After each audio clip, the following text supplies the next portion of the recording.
Welcome to Faith Vocals. My name is Faith. We've been going through the book of Genesis on this channel, and this week my goal is to finally wrap it up. We're going to start in Genesis chapter 49, and my goal is to head all the way to Genesis 50, all the way through. And then next week I want to talk a little bit about what my plans are for the channel since we've come to the end of a series. But for this week, we've been going through the story of Joseph in the Bible. There are two significant Josephs in the Bible. One was the father of Jesus. We're not talking about him. We're talking about the first one, Joseph, the son of Jacob, also known as Israel. So Joseph, the son of Israel. And we've been seeing in the series how Joseph's brothers sold him as a slave to Egypt, but God used that for good because there was going to be a famine in the land of Egypt that would be terrible, 7 years, coming after a period of 7 years of prosperity. And God gave Joseph the information about that through the dreams that the Pharaoh of Egypt had said. And Joseph was able to interpret those dreams and was able, because of his experience as a steward, as a slave, then he was able to steward the nation of Egypt's crop production so that they could store it up and have enough food to supply not only the land of Egypt, but also the surrounding countries during this terrible famine. So what Joseph's brothers meant for evil, selling him off to Egypt, God meant for good, and Joseph was able to save many lives, as we're going to see actually in our account. So first, last week we've kind of been seeing Jacob in his final years. He had a conversation with Pharaoh when he was 130 years old. And Pharaoh asked him his age, which of course was 130, and Jacob said that his years had been few and evil. At least that's the way the King James puts it when I was studying in the King James Version. And basically he was ascribing the diminished length of his life to the fact that he'd had a hard life. His father, Isaac, had lived to be 180 years, and Isaac's father, Abraham, had lived to be 175 years. So 130 years was actually a short time to live in the time of Jacob. And so as Jacob was coming to the end of his life, he lived to be 147 years total. Then he considered it time to give Joseph's sons a blessing. And so we saw that, this cultural expression. It kind of seems to me like the handing off of a will, except rather than specifying the exact items of the parent's wealth that the children are going to get, the parent is expressing their desire for the children's well-being. And it seems to me like God often honored these blessings, at least the ones that are conveyed in the Bible. I don't know if blessing children was a special cultural thing for Abraham and Isaac, and we're going to see Jacob, because this particular family had a blessing from God. God had said to them, "I will give your offspring the land of Canaan, and you will be great nations rising up in the land of Canaan." Or if this would be a cultural thing, if even the Canaanites would have done this with their children, or maybe the people of Padan Aram, where Abraham, Isaac, and Jacob were originally from. So we're going to see another blessing today. Jacob is giving his final blessing to his sons. He blessed Joseph's sons in one event, and now as his life is waning, we're going to see his blessing to his other sons. And I'm going to try to bring up interesting points in the blessing that we see here, some interesting facts. I'm not going to be able to account for the blessings of each of Jacob's 12 sons, but there are some interesting details that happened later in the time of Jacob's sons that I think would kind of, it's hard for me as a Westerner to tell, okay, did the blessings actually do anything? Were they actually effective? It seems a lot of times like something happens in the future that's similar to the blessing, but sometimes people expect something in the future, and the expectation is vague enough that the future comes about. I presume, as a Christian, that God supernaturally honors the words of Jacob in many cases, and things happen in the history of the tribes that came from his sons that confirms these words. But I'm also seeing things in the blessing that, okay, that doesn't seem to have happened yet.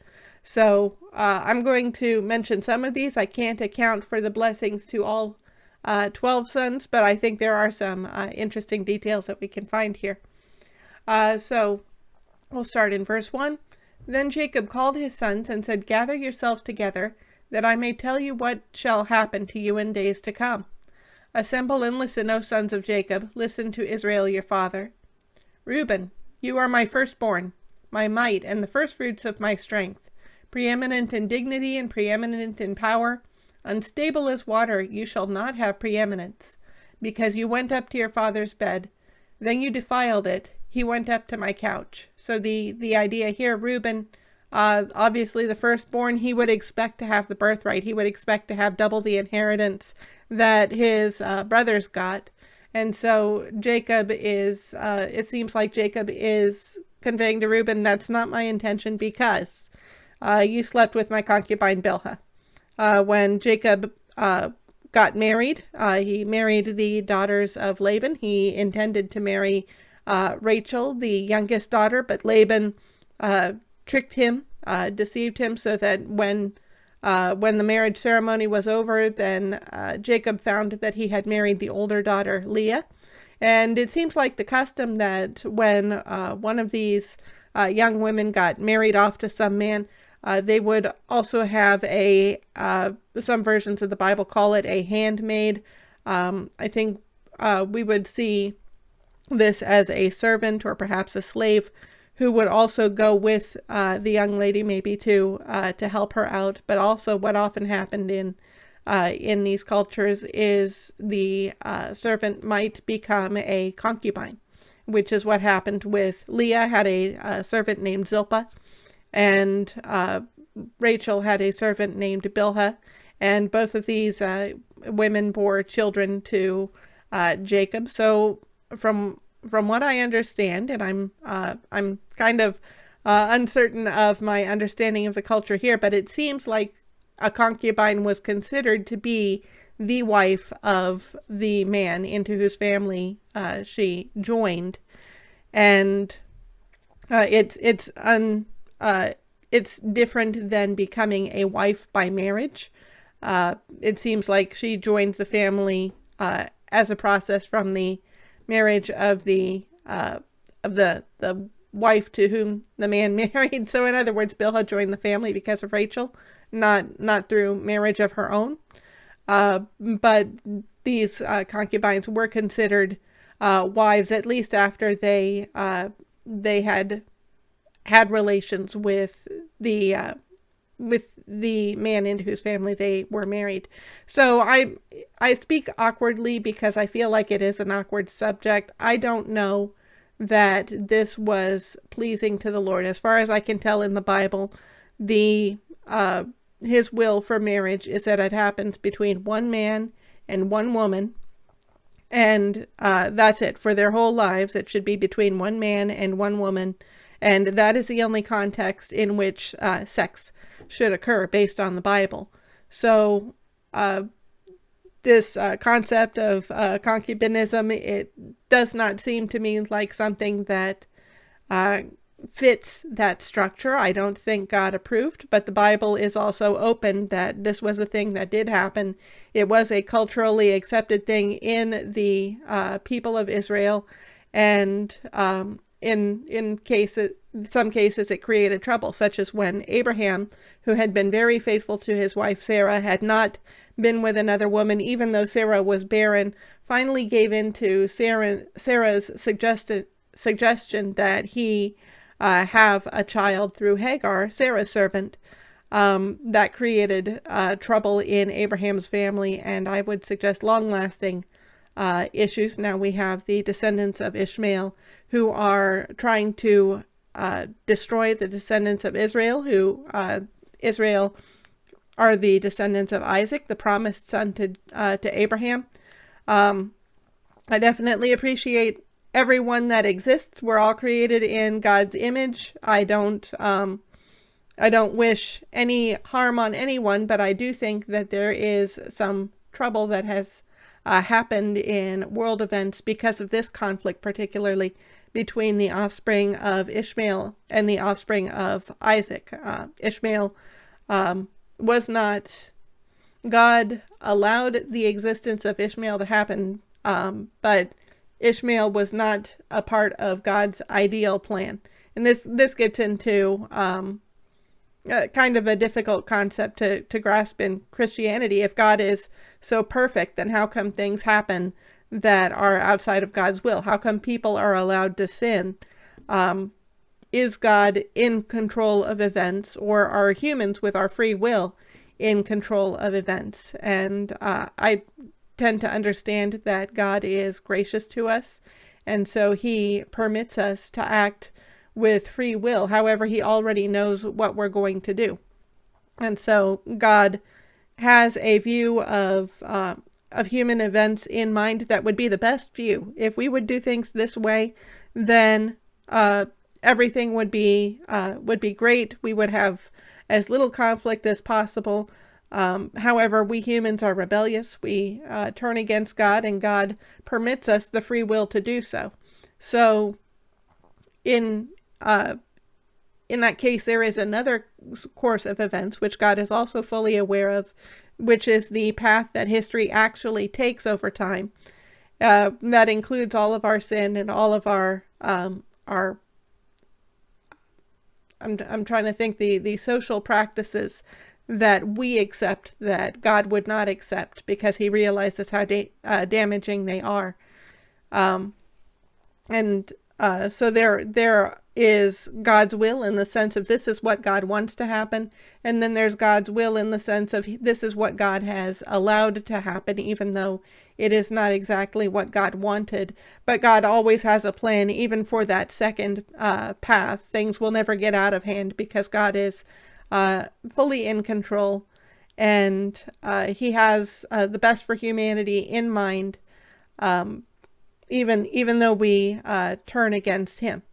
So in this case, I would suggest that the existence of Ishmael and his descendants was not a part of God's perfect will, his ideal will, but knowing that Abraham was going to have a son by Hagar, then God does have a plan for the descendants of Ishmael.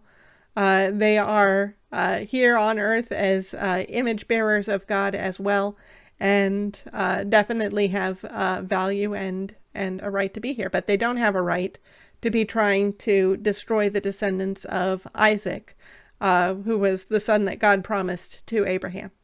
So that's quite a tangent, explaining why it was that Reuben, what kind of relationship it was that Reuben had. Apparently, I don't know if because Bilhah was a concubine, if he considered her relationship with Jacob to be more loose. She wasn't brought into the family by marriage. She was brought into the family as a servant. So apparently Reuben fooled around with Bilhah. We find that earlier in the book of Genesis. Jacob didn't really, it says that Jacob knew about it, but it doesn't say that Jacob actually did anything about it. This seems to be when Jacob actually does something about it. Reuben, you're not getting the inheritance you would expect. You're being downgraded, you're not treated as my firstborn. You're being downgraded to to the status of the other sons, because you have dishonored me so much. So we find in the Bible that Jacob actually gave, I think Jacob gave the firstborn status kind of to Joseph's two sons, Ephraim and Manasseh. And we saw that last week when he gave them the blessing. So that kind of gave Joseph a double portion of Jacob's wealth that would have been the inheritance of the son. So Joseph wound up getting what was more like the birthright, even though Joseph, being the second most powerful person of Egypt, was so wealthy, he had no need of the birthright. So that birthright was passed on in inheritance to Joseph's sons, Ephraim and Manasseh. So Reuben is getting downgraded in the blessing. He had a lot of potential, but because he dishonored Jacob, then he is not going to live up to that potential. Simeon and Levi are brothers. Weapons of violence are their swords. Let my soul come not into their counsel. O my glory, be not joined to their company. For in their anger they killed men, and in their willfulness they hamstrung oxen. Cursed be their anger, for it is fierce, and their wrath, for it is cruel. I will divide them in Jacob and scatter them in Israel. So the story behind Simeon and Levi, these are the two brothers who attacked the city of Shechem and killed all of the men. They deceived the city of Shechem. To summarize the story in short, we've covered it also in this series. But Shechem was a city named after a prince. There was the king of Shechem, Hamor, and then his son Shechem. I presume that he named the city after this particular son. Shechem fell in love with Jacob's daughter Dinah and raped her. And then after raping her, decided, I actually do want to marry this girl. And so he was trying to make arrangements with Jacob and his family, and Hamor was behind it because that would be good for the economy of the city. There's these 12 sons that have been blessed by the Lord with wealth. And so if the city could do trade with this family, that would be wonderful. But of course, Jacob and his sons were not pleased that their daughter had been raped by this prince. And Jacob didn't do anything about it, but the sons told Shechem and Hamor, we can't marry with you unless you have all the men in the city be circumcised, because that is part of our covenant with God. All of the men who are descended from Abraham are circumcised as a part of this covenant, and we will not marry our sister off to anyone who is not circumcised. We will not intermarry our daughters with people in the city who are not circumcised. We will not establish this economic bond unless all the men in the city are circumcised. So the value to the economy seemed great enough to Hamor and Shechem and the city that all of the men in the city got circumcised. But Simeon and Levi then attacked the city while the men were weak and put all the men to death. And the Bible says the sons of Jacob looted the city, carried off the women and children. So I see that as a great atrocity. They should not have deceived the city. They should not have punished the entire city for the sin of one man. And it was too much. The Bible does not make that out to be a good thing, as we see here. Jacob is not pleased with the behavior of his sons Simeon and Levi. Let my soul come not into their counsel, O my glory be not joined to their company. He says the result of this action that they took, I will divide them in Jacob and scatter them in Israel. So I wanted to bring up a map of what eventually became the tribes of Israel, how the tribes of Israel were laid out. Oh, and by the way, I forgot a detail about Reuben, so we'll cover that too.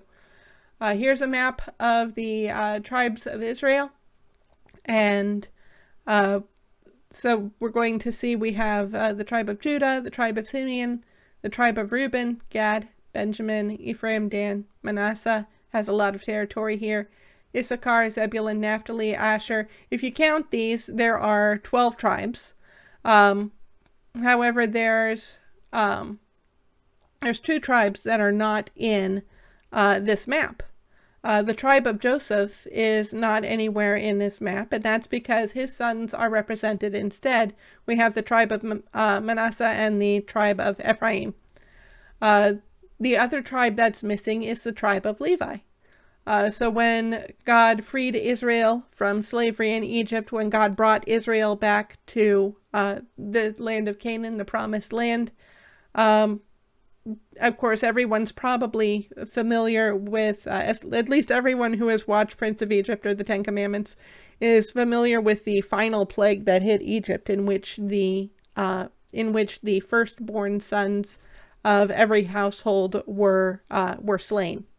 God killed the firstborn of every household, and the homes of Israel, they put blood on the doorposts of their houses, and that was a sign that they were to be passed over from this curse, which is the origin of the Passover holiday that is famous in Israel. And another aspect of this, God still claimed the firstborn of the tribes of Israel. He just didn't kill them. And instead he said, the firstborn of Israel are mine, but I will substitute them for the tribe of Levi. Instead of the firstborn of Israel, the tribe of Levi is going to represent these firstborn sons of the Israelites. And there were some practices when a firstborn child was brought into a house, he needed to be redeemed. So there was I don't recall all of the details of this redemption. I think it involved an animal sacrifice, but also the idea was that the tribe of Levi was to God like the firstborn of Israel. Now, the tribe of Levi, they did not die for being the substitutes for the firstborn of Israel. They were reserved for temple duties, temple worship. So the other tribes of Israel had all of this land that God gave them. They could farm this land and make a living off of this land. But the tribe of Levi doesn't have a specific tribal land here. Instead, what happened is the tribe of Levi has 48 cities within this land. Out of the tribes of Israel, scattered throughout all these tribes of Israel, the tribe of Levi gets 48 cities. So if they have cattle, if they have animals, they have some land on which to graze their animals. But the intention is not that they will make a living through farming.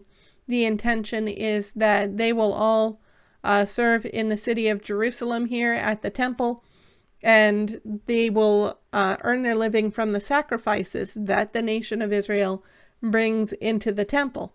These meat offerings, or there were some grain offerings that would be offered as sacrifices. These would be all offered on the altar, and then the byproducts of that offering would be cooked meat, and the tribe of Levi could eat the cooked meat. It was their responsibility to eat this cooked meat to show that God accepted the sacrifices of Israel, but it also provided for the living of the tribe of Levi. So I just think it's interesting. Of course, there's in our culture, in Western culture, there's a question: should we be eating meat? Is that cruel to animals? Should we be eating only vegetables? And so in the Bible, I see the principle that God does make humans to eat vegetables. That was at the beginning of Genesis, when God gave Adam and Eve every green thing to eat. However, later on in the Bible, God tells Noah that he may also eat of animals. Of course, that seems kind of necessary just after the flood. Plants may not have had a lot of time to develop and repopulate the land, but the animals may have been available, especially the animals that we typically farm, because they're easy to raise to produce food. They're sustainable. And so That's when farming animals for meat would have been started, because God gave Noah the freedom to. But then, as I look at God's law for Israel, there was a requirement to eat meat in the temple practices. So, as far as I can tell, humans are now intended to be omnivores. Perhaps we were herbivores when before sin entered the world, but it is with God's blessing that we are omnivores now. So anyway, I was going to tell you about Reuben too, because when Israel was coming back from Egypt, the idea was that Israel would all be on the western side of the River Jordan. They came from the south up on the eastern side. They were going to cross over to the western side, and this area here on the west between the Mediterranean Sea and the Jordan was going to be the land of Israel. However, 3 tribes noticed that the land over on the eastern side of Jordan looked really nice, and so they spoke to Moses, who was leading Israel across into the promised land, and they said, actually, we'd like to set up here. We'd like to stay on the eastern side of the Jordan. Reuben, Gad, and the Bible calls it the half-tribe of Manasseh. So I'm guessing that Manasseh was basically split in 2 by the River Jordan, and that's why it's called the half-tribe of Manasseh. I said, can we just stay on the eastern side? And this caused some consternation in Israel. And Moses is saying, are you trying to get out of going to battle for your brothers, the Israelites? That wouldn't be right if you're trying to get out of that. And they said, no, we'll leave our wives and children over on the eastern side. We'll go. The fighting men will go on the western side. We'll help you take the land as God has given it to Israel. And then we'll go back home to the eastern side, and we'll live over there because it's a nice land. And so, okay, Moses understood that. He gave them his blessing. Later on, the Israelites over on the west noticed that on the east, Manasseh, Gad, and Reuben had apparently built an altar, which shouldn't be. There should be one place of worship. It should be in Jerusalem. And so the western tribes thought that the eastern tribes were perhaps turning away from God, turning to idolatry, because they were more distant from the land of Israel, were maybe less accountable to the Israelites. And so there was going to be a war where the western tribes were going to attack the eastern tribes for turning away from God, because according to the law of Israel, if you were practicing idolatry, that was a capitally punishable crime. You should die for becoming an idolater against God. And the eastern tribes spoke to them and arranged peace, because they're saying, no, we're not trying to leave God. The reason we set up this altar is to prove that we actually love God, because we were afraid that someday you guys might say to us that we have no right to be worshiping at the temple because we're divided by the river here, that we don't have a part in your land and in your worship in Jerusalem. So this altar is as a witness. It is here to represent our faithfulness to God. We don't intend to use it for sacrifices. We use it to say, hey, we worship this God too. We have a right to practice worship in Jerusalem also, just in case you guys decided that we were cut off because we're on the other side of the river. So the decision to stay on the eastern side caused a lot of confusion. But I don't see anything wrong with that decision. They got it all worked out, and this is a part of Israel's history. So we're going back to our passage here. Simeon, one other thing. Can I get that tab back here? I'm getting myself good and confused. Just a moment.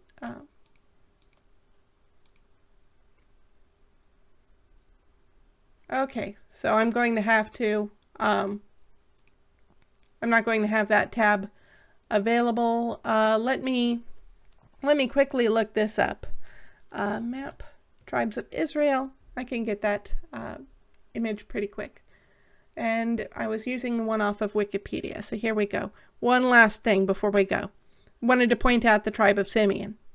So Simeon, apparently as a tribe, when Israel came into the land of the promised land, had a relatively small tribe.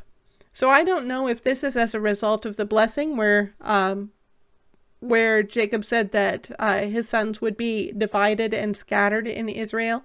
I think it's interesting that Levi wound up scattered in Israel as a result of their privileged position as God's inheritance, where they are reserved for temple worship, so they don't get their own tribal land. Simeon, being so small, gets this tribe that is completely cut off from the other tribes of Israel. It is entirely surrounded by the tribe of Judah.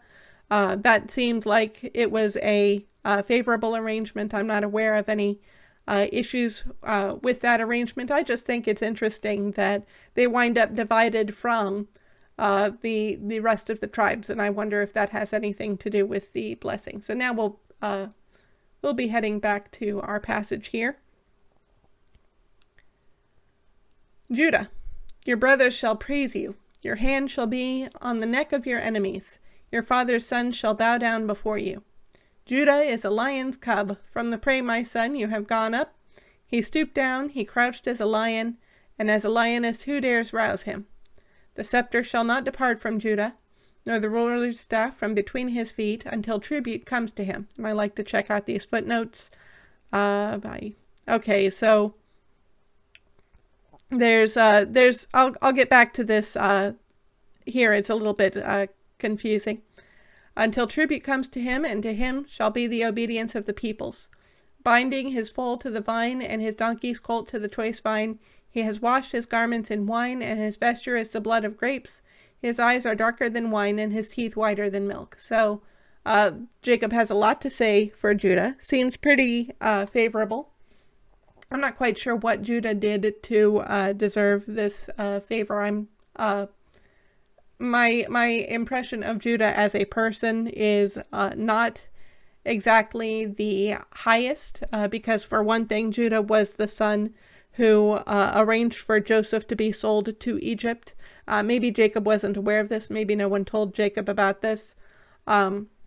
Judah also had the confusion where he wouldn't give his son to his daughter-in-law Tamar as promised, and around the same time he also bought the services of a prostitute who happened to be Tamar. She saw that she was not getting the promised son. That was she had the right to marry this son according to the culture because of the two other brothers who passed away, and Judah was not fulfilling his end of the bargain, so she dressed as a prostitute and waited for Judah to pass by. So apparently she knew that he was the type of guy who would hire a prostitute. Judah did, and then he had to admit, when he discovered what had happened, that she was more righteous than he was, because she was at least seeking justice, seeking what was hers by cultural right.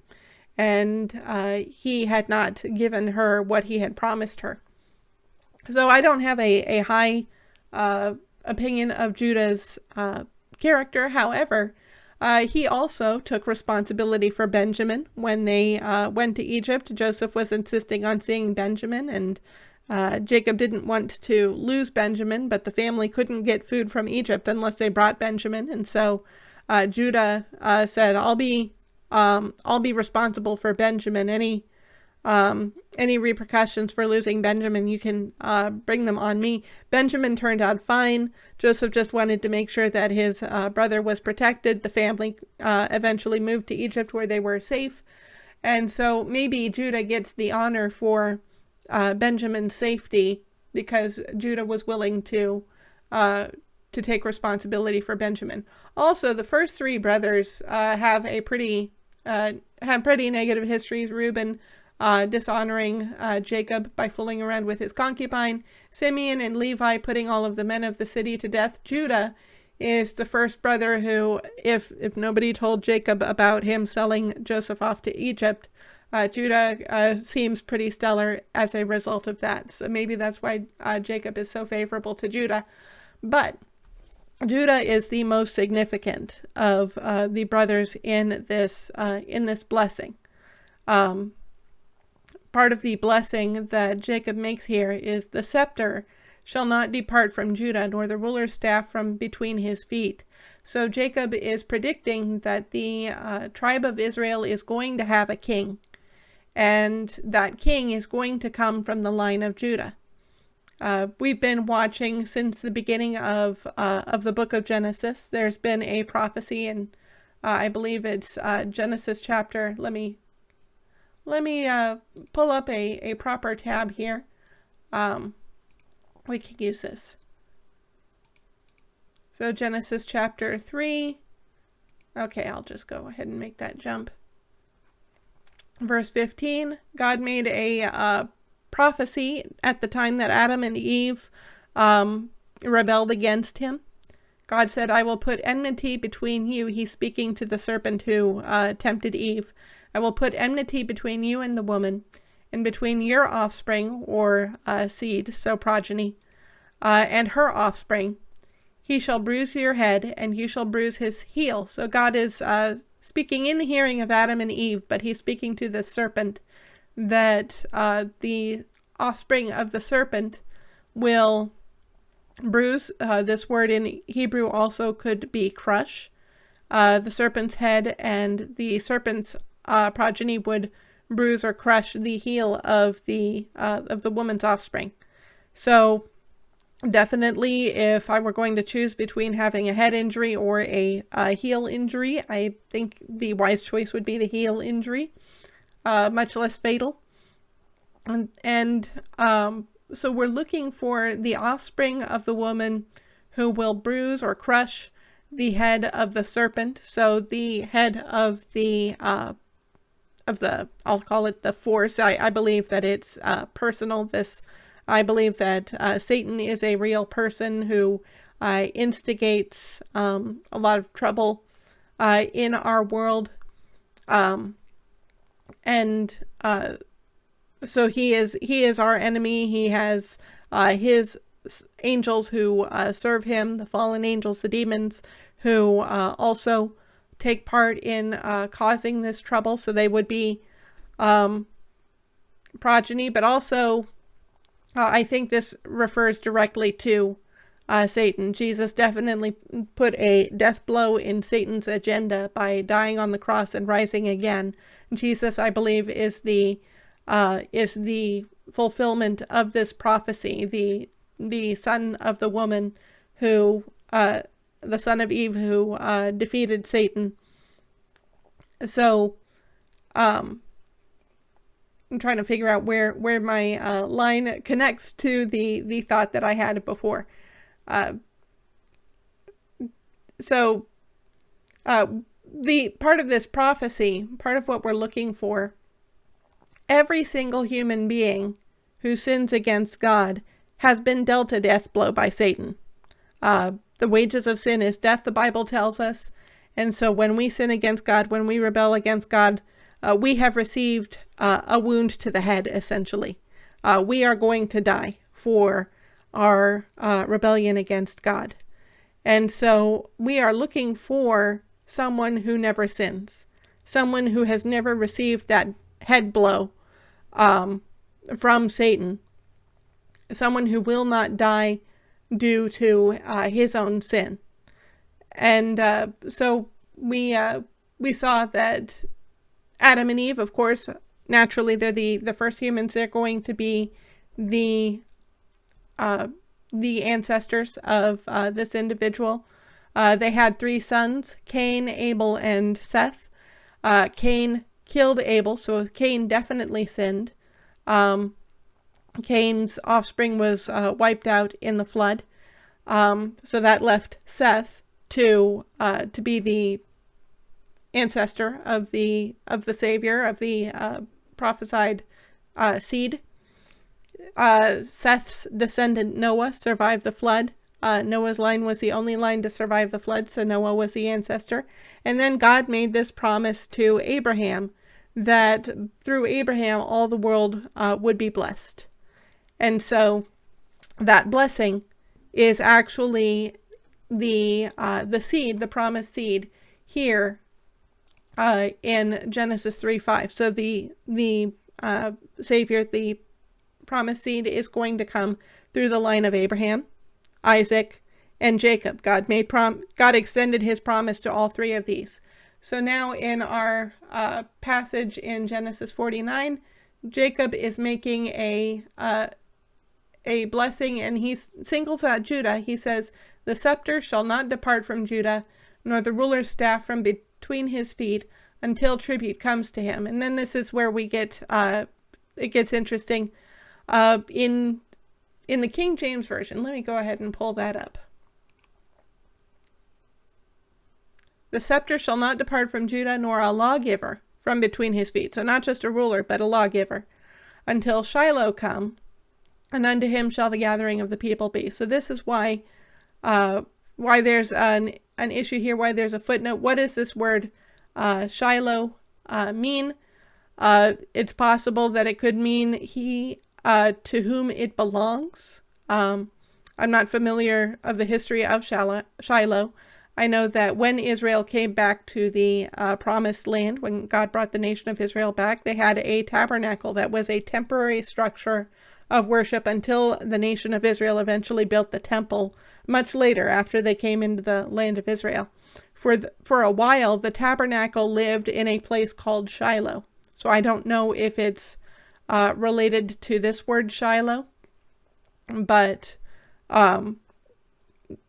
another possibility for understanding it would be he until he comes to whom it belongs. So the scepter shall not depart from Judah, nor the ruler's staff from between his feet, until it comes to whom it belongs, basically might be the idea here. What we're seeing, Jacob is saying there will be a ruler from the tribe of Judah. That ruler will never cease to come. Judah will never cease to have a ruler in Israel. Now, as we look over the course of the history of Israel, the kings of Israel, the first king of Israel didn't come from Judah, actually. He came from the tribe of Benjamin. But God anointed the second king of Israel, David, from the line of Judah, and told David that his descendants would continue that he would continue to have someone on the throne into eternity, that David's throne would be established for eternity.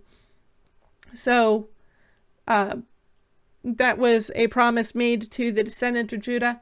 David's son Solomon succeeded him, and Solomon's son Rehoboam. But around that time, Solomon was unfortunately not faithful to God, the wisest man in the history of the world, and yet he was not faithful to God, which goes to show that human wisdom is not going to be the salvation of the human race ultimately.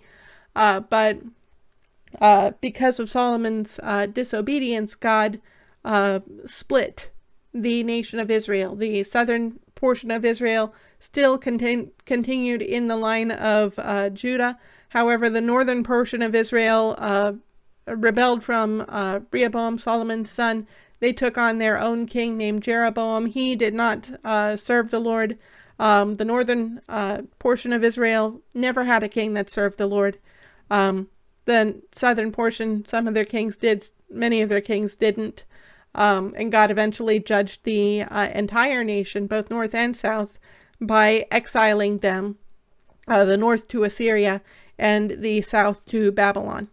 And so there's a time when the nation of Israel doesn't have a king, and yet Judah has this promise that the scepter shall not depart from him, nor the ruler's staff from between his feet, until tribute comes to him. David has this promise that God will establish his throne forever. So what is the answer to these prophecies, since Israel had a time when there was no king? Later on, the nation of Israel did come back and did reestablish.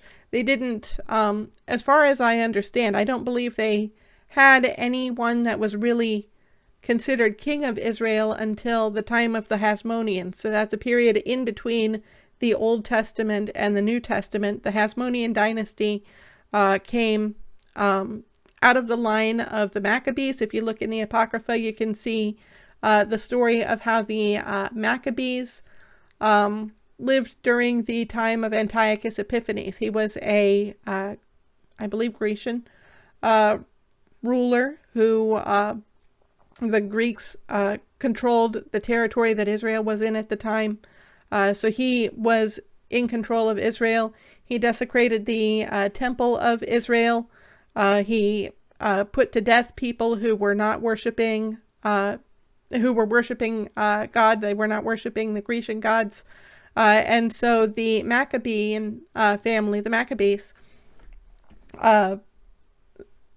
that was the name for a particular family who incited a rebellion against Antiochus Epiphanes, took back and cleansed the temple. This is where the holiday of Hanukkah comes from. And they took back control from the Greeks. They defeated Antiochus Epiphanes and took back control of their land. But this was a family from the Levites. This was not a family of the tribe of Judah. And when their descendants started to claim the rule of Israel, there were people who recognized this is not a legitimate kingship because the royal line should come through Judah. So this was not a legitimate royal family according to Scripture, and to the Israelites that was very important. To the Jewish people that was very important. Later on, the Romans took over, and so we see the Romans in charge during the time of Jesus, and there is no king during the time of Jesus. There are Roman governing structures instead. But Jesus definitely fulfills many prophecies for the promised seed of Eve, and he is the fulfillment of that prophecy. He comes from the line of Judah. And so he died, he rose again, he has not died since. So there is still a king on the throne of Israel, even though Israel doesn't currently have a throne today. In the future, God will reestablish that throne. Jesus will come to earth and claim the earth in entirety as his kingdom, and he will establish Judah as Jerusalem as the center of that kingdom. So this blessing has a far-reaching effect on world history and world future. Also in here, there's a little bit of a wealth blessing to Judah, blessing Judah with prosperity. I think this suggests here, binding his foal to the vine, his donkey's colt to the choice vine. He has washed his garments in wine, and his vesture in the blood of grapes. His eyes are darker than wine, and his teeth whiter than milk. I think he's suggesting not only that Judah has done well for himself, but that he will continue to be living in prosperity. So we're going to get into some of the tribes I am less aware of concerning their blessings. Also, I wanted to point out there is some wordplay here in the names that Jacob has given his son. Maybe we'll see a little bit of this. He speaks of his son Zebulun. Issachar is especially where I started to notice the wordplay, but we'll get there in a bit. Zebulun shall dwell at the shore of the sea. He shall become a haven for ships, and his border shall be at Sidon. So this is a little bit confusing to me, I'll be honest, because, let's see, we lost that map. Let me pull up the map of the tribes again. Here we go. Yep, tribes of Israel. I forgot I would be needing it for this. Here we go. So let's have a look at our map. Out of all the tribes here is Zebulun. And we don't see him quite reaching the sea. He's close. He just has to get past Asher, and then he would be able to connect with the sea. But apparently the tribe of Zebulun didn't have a sea border. So I'm not sure what This is the wrong chapter here. Come on. There we go. I'm not sure what the effect of this blessing was, if any. I don't know enough about Israeli economy to know if the tribe of Zebulun had any outsized influence on merchantry or on port building or anything like that. The tribe definitely was close to the sea, but landlocked. So, doesn't seem to extend all the way to Sidon. I would see here's Sidon. So, seems like Asher got the place that Zebulun would have gotten. Maybe there's a future fulfillment for this passage, or maybe there's something I'm not aware of in the history of Israel that would cover this. Issachar is a strong donkey, crouching between the sheepfolds. He saw that a resting place was good, and that the land was pleasant, so he bowed his shoulder to bear, and became a servant at forced labor.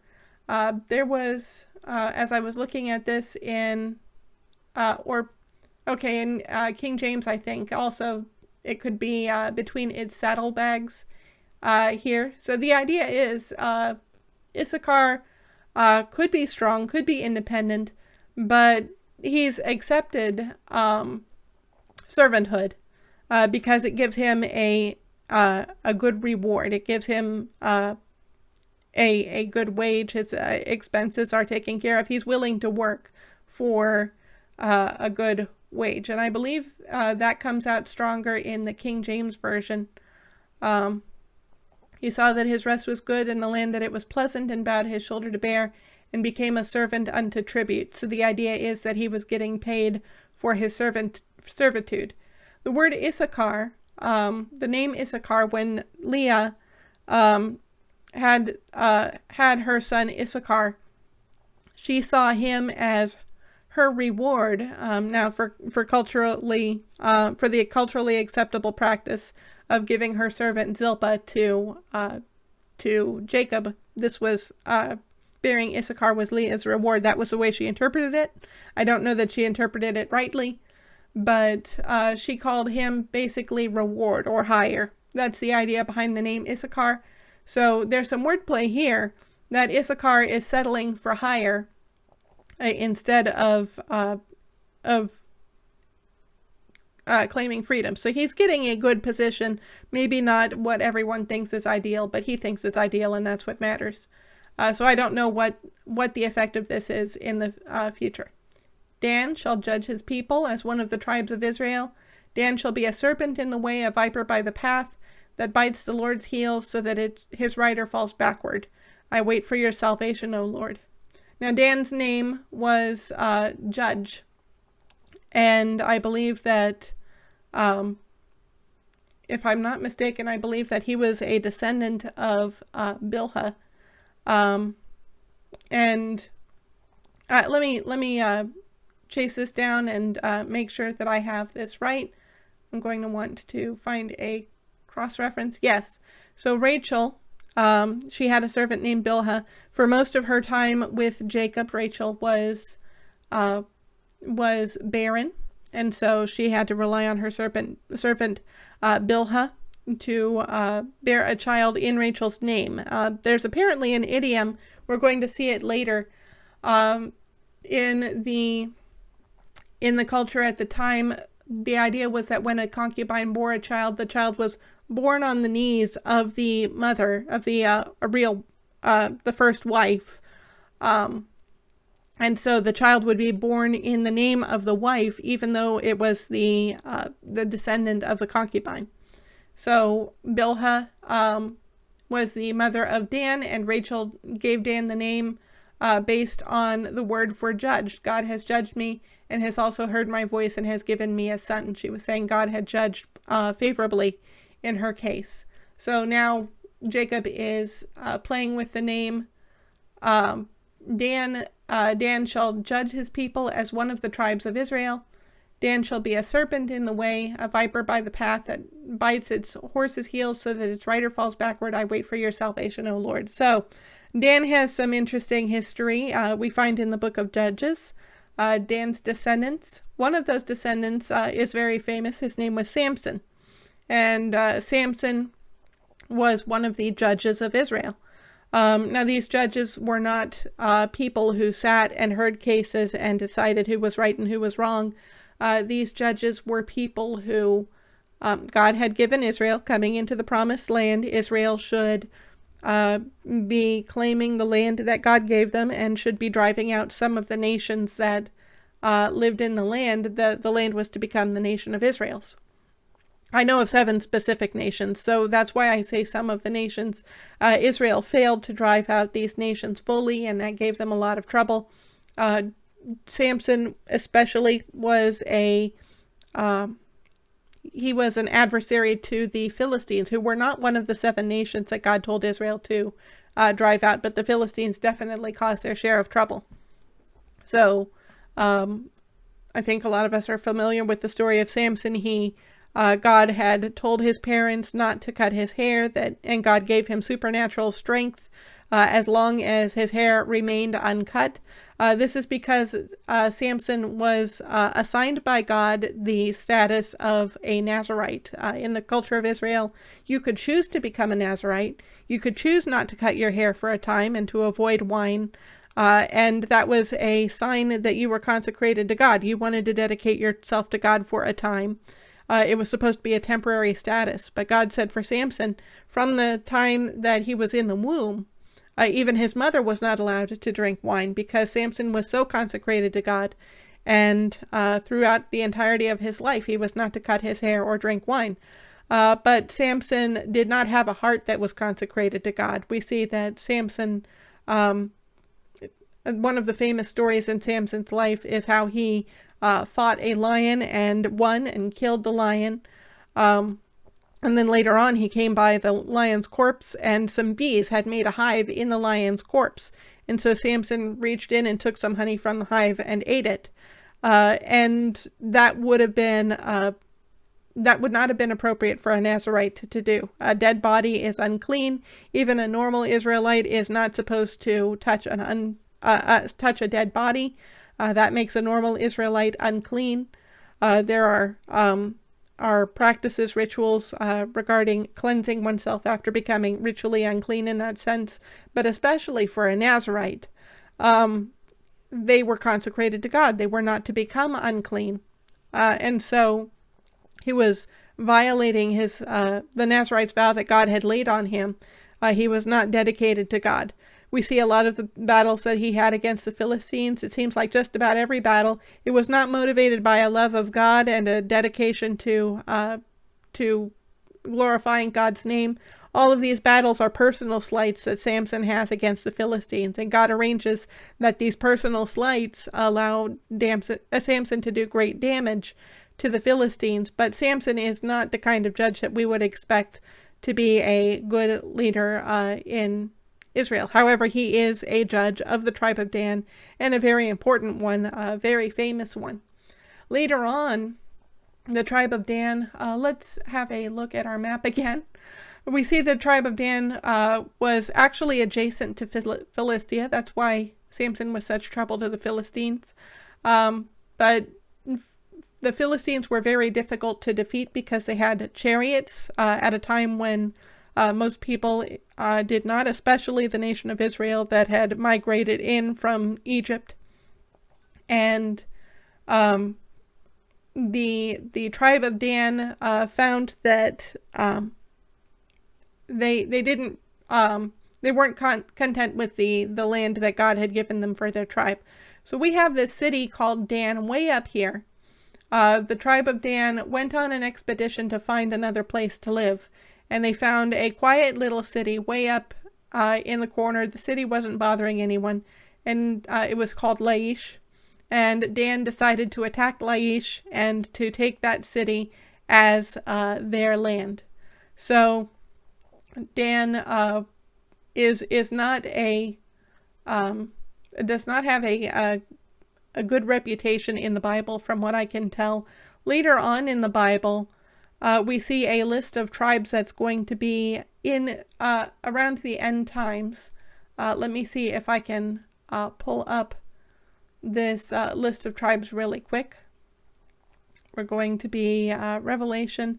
There are 144,000 people that come out of the 12 tribes of Israel, and they are listed according to their tribe. There's going to be 12,000 from each tribe, and we see Judah, Reuben, Gad, Asher, Naphtali, Manasseh, Simeon, Levi. Oh, that's interesting. Levi didn't have tribal land.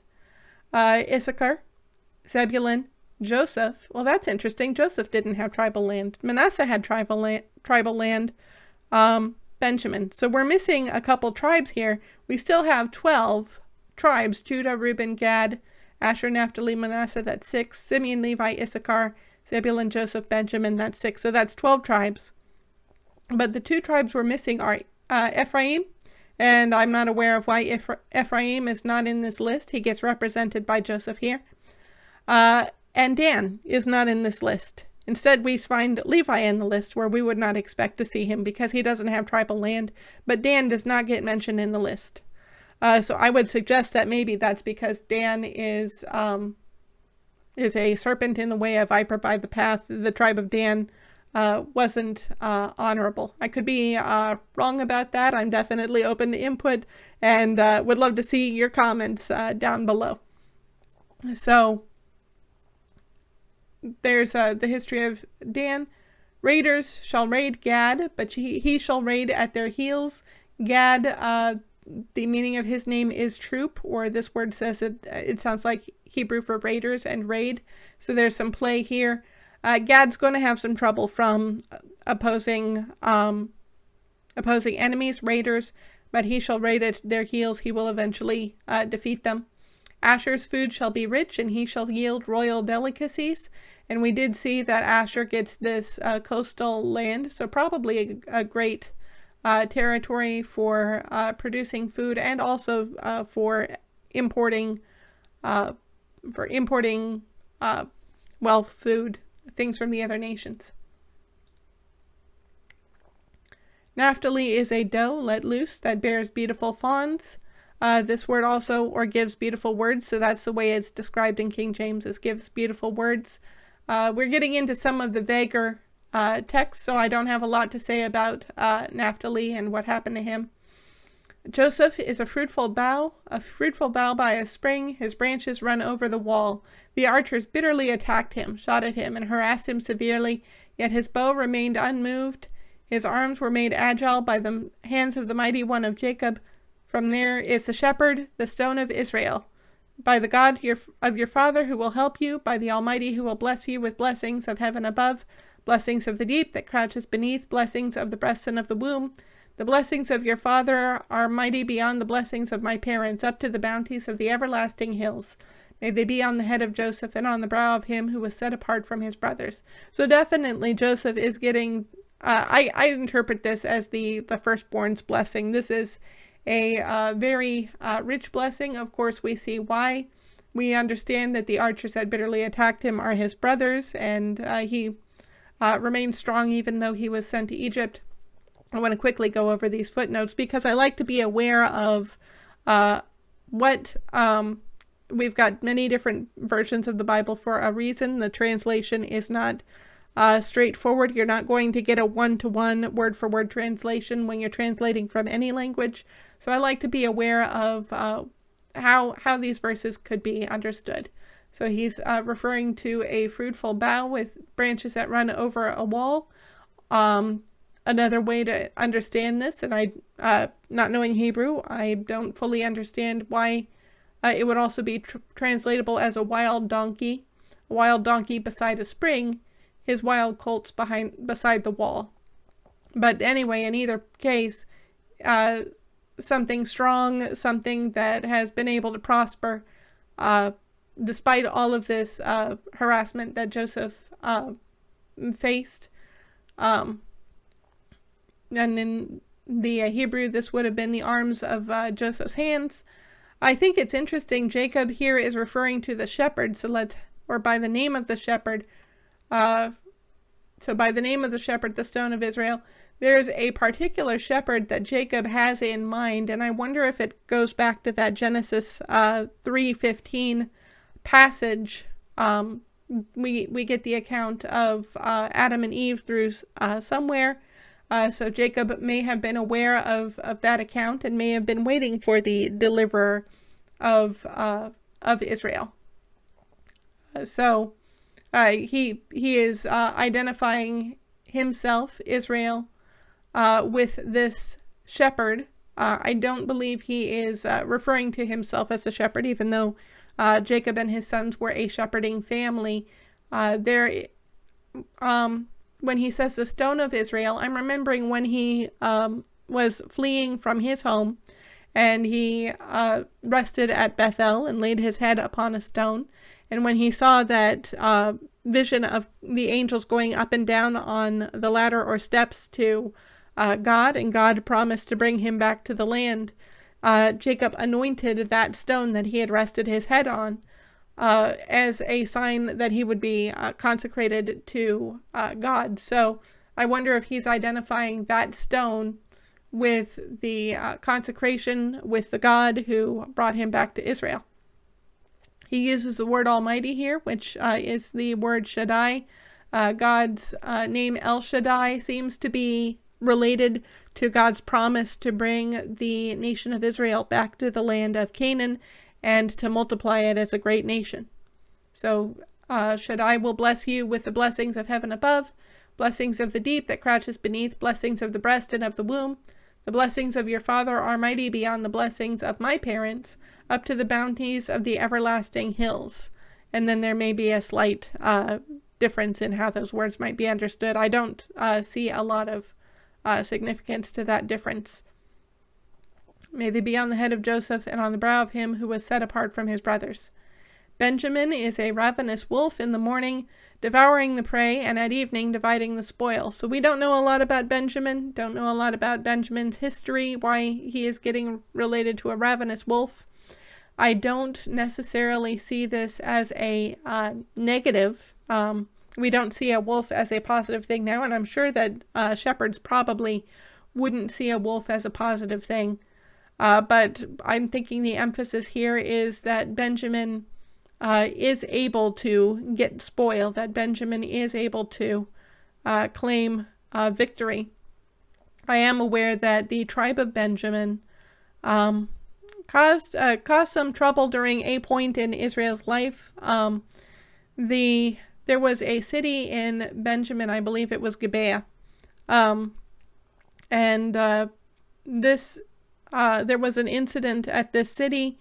A Ephraimite traveled into the city with his concubine, and the city, the story strikes me a lot like Sodom and Gomorrah, except Gibeah was a city of Israel. It wasn't a Canaanite city. It was part of the tribe of Benjamin. And I'm tempted to go and check out the passage. Let me see if there's a quick jump to get to that section here. Book of Judges, but this doesn't. There we go.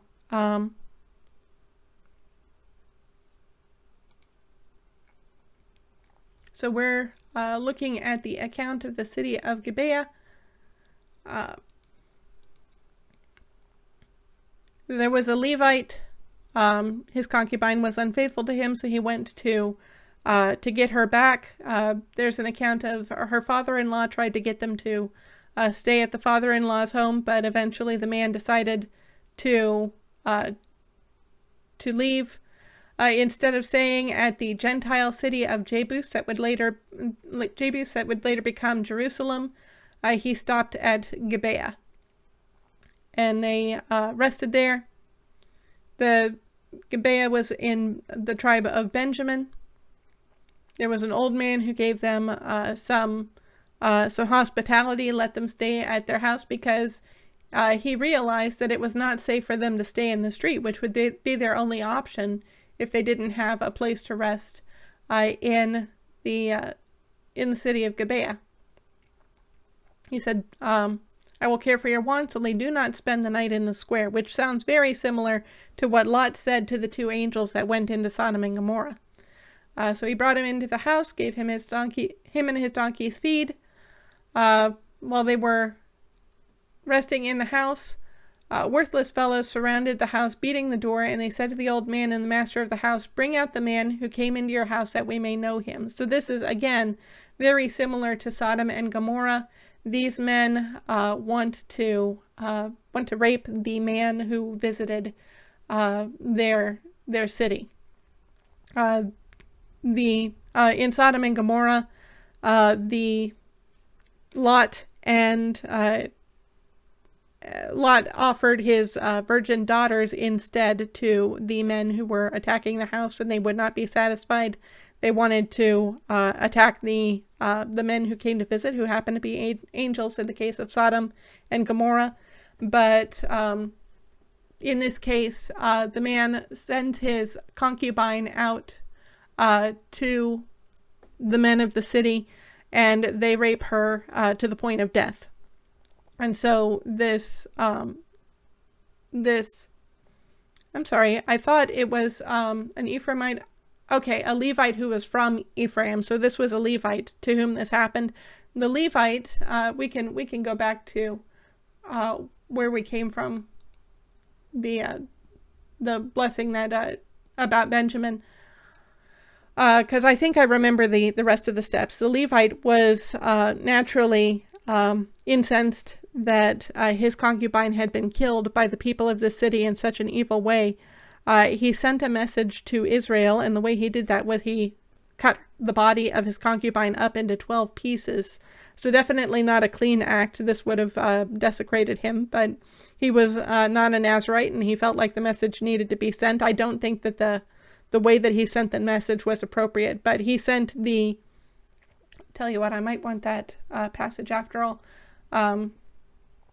He sent these 12 pieces of his concubine to the 12 tribes of Israel, and and said, "This is a wrong in Israel that needs to be corrected." So the nation of Israel came against the city of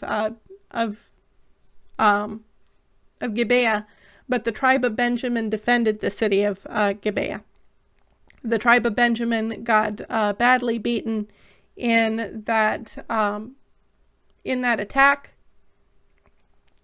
and this is the account. I'm going to tell you what. I'm just going to do this because I'm not sure if I'm going to need that passage or not. It's Judges chapter 19 and 20 if you want to, basically chapter 19 through the end of the book of Judges, if you want to check what I say here.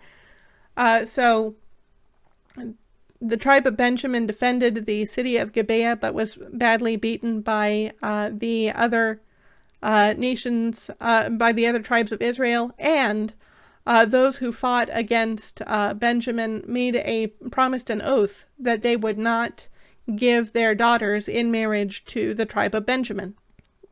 That was part of this. This was such a atrocity that Benjamin, for defending this wicked city, these tribes made an oath to one another that they would not give their daughters in marriage to Benjamin. So after all of the battle, Benjamin was so badly beaten that they really didn't have a way to reproduce.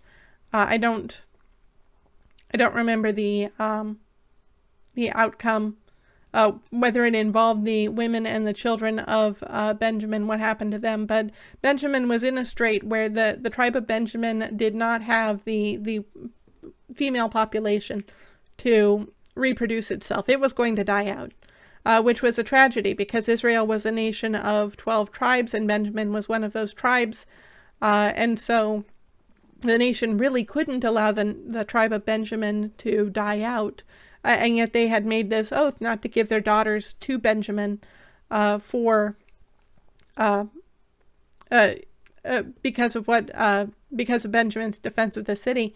But apparently there was one city that had not been at that meeting, had not shown up, had not made the oath to give their daughters to Benjamin.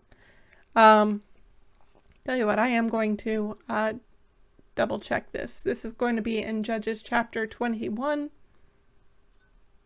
There might be a couple steps that Israel took in order to solve this problem. And I am just checking my screen here to see how much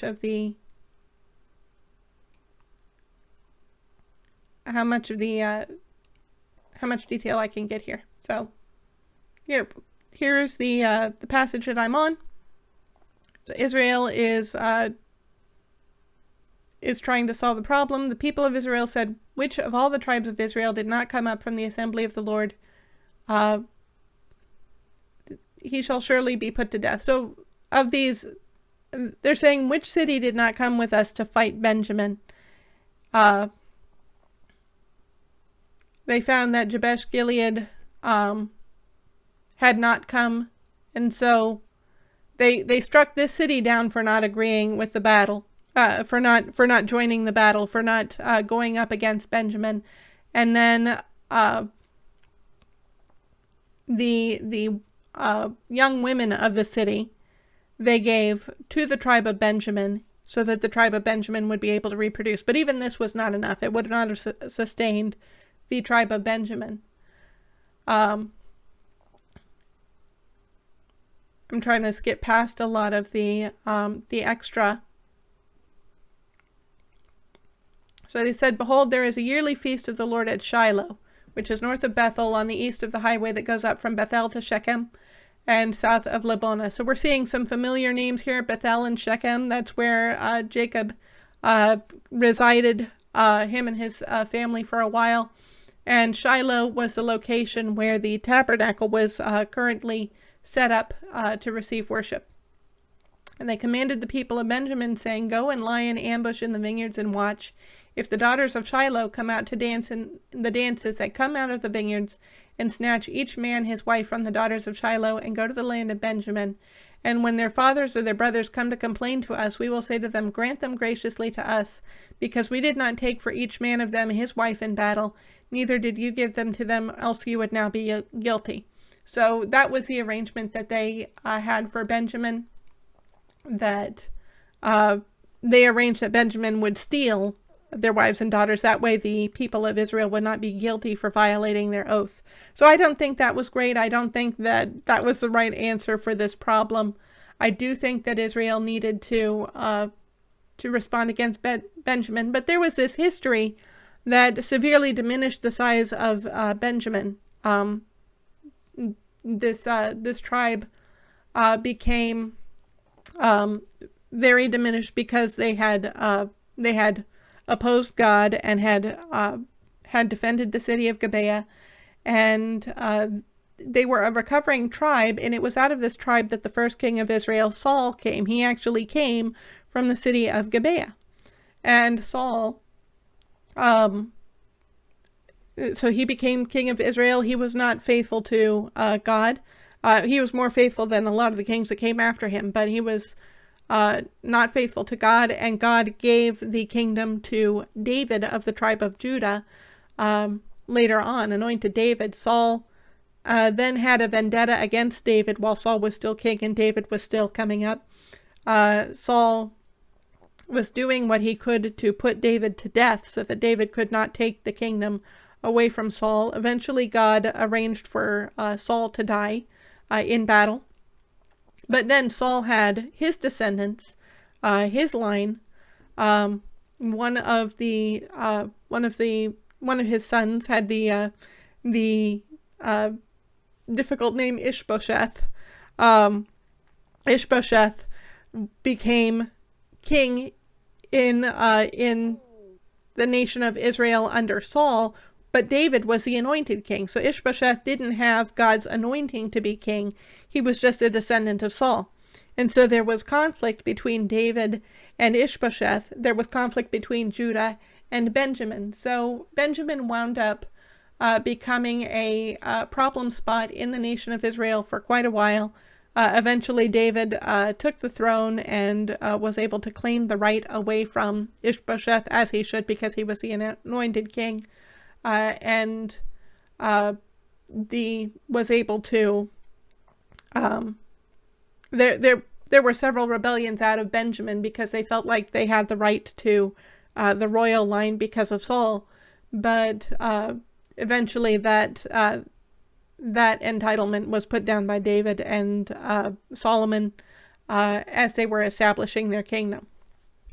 So Benjamin had been a negative influence in Israel, perhaps considered a ravenous wolf, but also apparently part of this is a blessing that he would be able to claim. Spoil would eventually probably become a great fighting force in Israel. I don't recall enough of the history of Israel for that. My intention today was to get through the entire book of Genesis, but I did not expect Jacob's blessing to be that complicated. I think I should have. I should have known that for 12 sons there would be quite a lot of material to get through, especially given the history of Israel that comes after this point, especially after the significance of characters like Judah. So I think what I would like to do is end it here. We're going to, let's go ahead and wrap up the chapter. I'll do that. And then next week, we'll continue with what happens in Genesis chapter 50. So all these are the 12 tribes of Israel. This is what their father said to them as he blessed them, blessing each with the blessing suitable to him. Then he commanded them and said to them, I am to be gathered to my people. Bury me with my fathers in the cave that is in the field of Ephron the Hittite, in the cave that is in the field at Machpelah to the east of Mamre, in the land of Canaan, which Abraham bought with the field from Ephron the Hittite to possess as a burying place. And we saw that earlier in the series when Abraham bought that cave. There they buried Abraham and Sarah his wife. There they buried Isaac and Rebekah his wife, and there I buried Leah. The field and the cave that is in it were bought from the Hittites. So he's kind of giving his sons the address of the location. It was bought from the Hittites.